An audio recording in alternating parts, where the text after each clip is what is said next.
Recently, the Department of Homeland Security had put out a warning regarding the upcoming 2024 election season in what they referred to as a warning for domestic violent extremists. Ultimately, what they're talking about is domestic terrorism. And this is something that they say we should be concerned about because of viable threats that they've found online and things that they just think are certainly possible. There's several points to this warning and several things they're warning us about. The first is an increase of possible attacks on schools, churches, federal buildings, and public places. Also, they say that they're not looking at like a consistent violence where it's almost like an attack on the country, just little pockets of things that are just going to pop up. What they say is that leading up to the 2024 election, there'll be people attacking several other people for hats they wear, t-shirts, bumper stickers, that kind of thing. In addition to that, they're saying that the biggest threat of domestic violent extremists is white Christians. Well, that's something that kind of leaves me scratching my head, but that is what they say is the biggest threat for domestic violent extremists is white male Christians in America.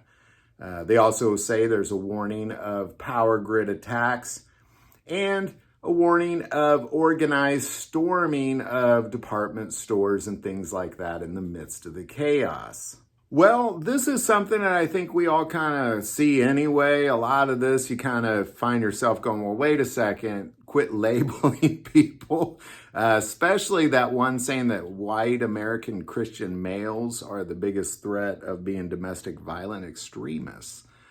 I'm a white Christian male and, I'm very anti-violence, so I don't know.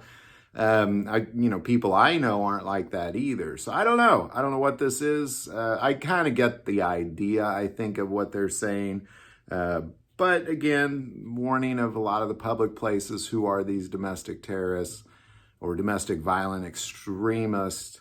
This organized department store raids, this is something that has been going on for quite a while. It had nothing to do with the election. I think they're just throwing this as, also there's this going on. So beware of that, of people just essentially getting online and convincing about 30 to 100 people just to go raid a Target or a Best Buy or something. A lot of people walking out with just giant shopping carts, just going straight through security, that kind of thing. So, they're just warning you about that as well. So in my opinion, I think the biggest things you need to watch out for is I do agree, if you're going to wear hats and t-shirts, I'm not saying don't wear hats and t-shirts, represent and don't let anybody tell you can't represent.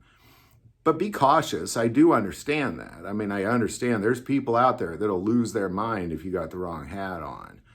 So just be aware of that and be prepared for that. I think sometimes a good beat down for some of those people could go a long way. Too many people get away with too many terrible behaviors in this country towards people just minding their own business. They just don't like something about them. And those would be the ones I'd say really look out for, is be cautious of those things. Obviously, anytime you're in a public place, I don't think this has much to do with the election. I think this is something you need to be cautious of for the last couple decades. Be cautious in public places like schools and churches and any sort of public place. Just be cautious in those places. I don't think this is a new thing. So ultimately what I believe they're telling you is be careful of white Christian Americans, and then be careful of, while you're in Target, that people are going to be raiding things, and then be cautious of how you represent in your clothing and that sort of thing, your bumper stickers. These are things we all should be just aware of, and that's kind of the point of this video. Any thoughts or insight on any of that? Definitely put that below. I'd be curious what you think of all that. It's interesting, but you can go to the Department of Homeland Security, look at their most recent warnings. There it is. Any thoughts or insight, put it below. If you like this video, click like and subscribe. Feel called to support this channel with Patreon. That link is also below. But the most important part of this channel is we take prayer requests, so please don't ever hesitate to send that in. Thank you for watching this episode of God, Family, and Guns. And as always, love God, love your family, and love guns.